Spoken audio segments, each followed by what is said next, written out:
Assalamualaikum warahmatullahi wabarakatuh. Perkenalkan, nama saya Adelia dengan NPM 231103138. Saya di sini ingin membahas materi mengenai langkah-langkah pengisian SPT 1770. Selanjutnya yaitu pendahuluan mengenai pengertian SPT 1770. Jadi SPT 1770 merupakan jenis SPT yang digunakan oleh wajib pajak orang pribadi yang memiliki penghasilan dari usaha atau pekerja bebas. Formulir ini berfungsi untuk melaporkan seluruh penghasilan, pengurangan serta perhitungan pajak terutang selama 1 tahun pajak. SPT 1770 juga digunakan dalam melaporkan penghasilan lain di luar pekerjaan tetap. Pengisian SPT ini sangatlah penting agar wajib pajak dapat mempertanggungjawabkan kewajiban pajaknya secara benar dan transparan. Terus selanjutnya di sini ada tujuan dan kegunaan dan pengisian SPT 1770.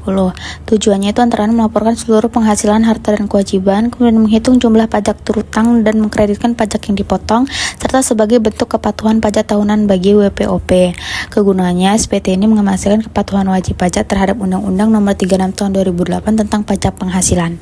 Oke, selanjutnya langsung masuk ke kasus dan langsung masuk ke langkah-langkah pengisian SPT 1770 berdasarkan kasus dari Ibu Yulianti. Jadi sini WP-nya itu yaitu Ibu Yulianti, seorang wirausaha dengan PPh Pinal dengan tahun pajak tahun 2023, kemudian status PTKP-nya TK3 sebesar 6.500.000. Kemudian total hartanya sebesar 1.950.000.000 dan total utangnya sebesar 200. Kemudian pada lampiran 3 itu ada peredaran bruto usaha sebesar 805 juta, kemudian ada PPh Pinal 0,5% sebesar 4.025.000,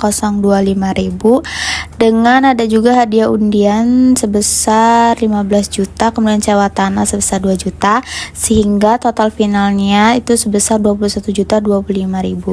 Angka ini langsung dipindahkan ke dalam formulir SPT 1770 lembar ketiga. Pada lampiran selanjutnya, yaitu pada lampiran kedua itu untuk kredit pajak tidak ada pajak yang dipotong oleh pihak lain sehingga di Rp0 karena pajak atas hadiah dan sewa sudah bersifat final, sementara royalti tidak dipotong pajak oleh pihak reseller.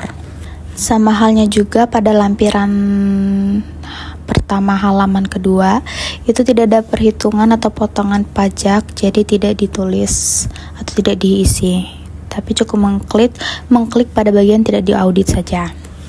Nah, untuk formulir pertama pada lembar pertama itu untuk penghasilan non final, Yulianti memiliki royalti sebesar 42 juta.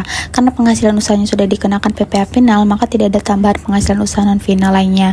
Jadi total penghasilan itu non final yang dilaporkan di lampiran 1 dia adalah Rp 42 juta.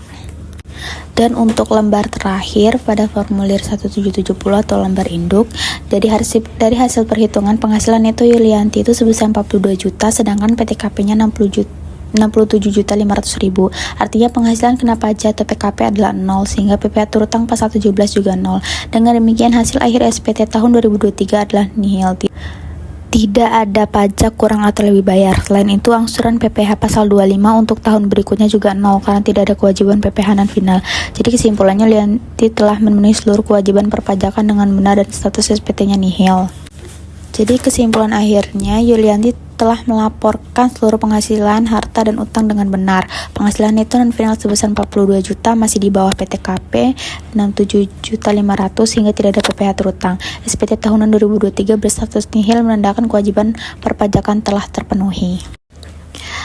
Adapun daftar pustaka yang saya ambil, yang pertama itu ada dari Direktorat Jenderal Pajak tahun 2023 tentang formulir dan petunjuk pengisian SPT tahunan PPh orang pribadi, formulir 1770. Kemudian yang kedua ada Peraturan Pemerintah Republik Indonesia Nomor 23 Tahun 2018 tentang pajak penghasilan atas penghasilan dari usaha yang diterima atau diperoleh wajib pajak dengan peredaran bruto tertentu. Yang ketiga itu dari Undang-Undang Nomor 7 Tahun 2021 tentang harmonisasi peraturan perpajakan. Terus yang keempat ada Peraturan Direktur Jenderal Pajak Nomor Per 2 PJ 2021 tentang tata cara pengisian dan penyampaian SPT tahunan PPh orang pribadi. Dan yang terakhir itu dari website resmi Direktorat Jenderal Pajak, yaitu www.pajak.go.id tentang panduan dan simulasi pengisian SPT tahunan 1770 tahun 2023.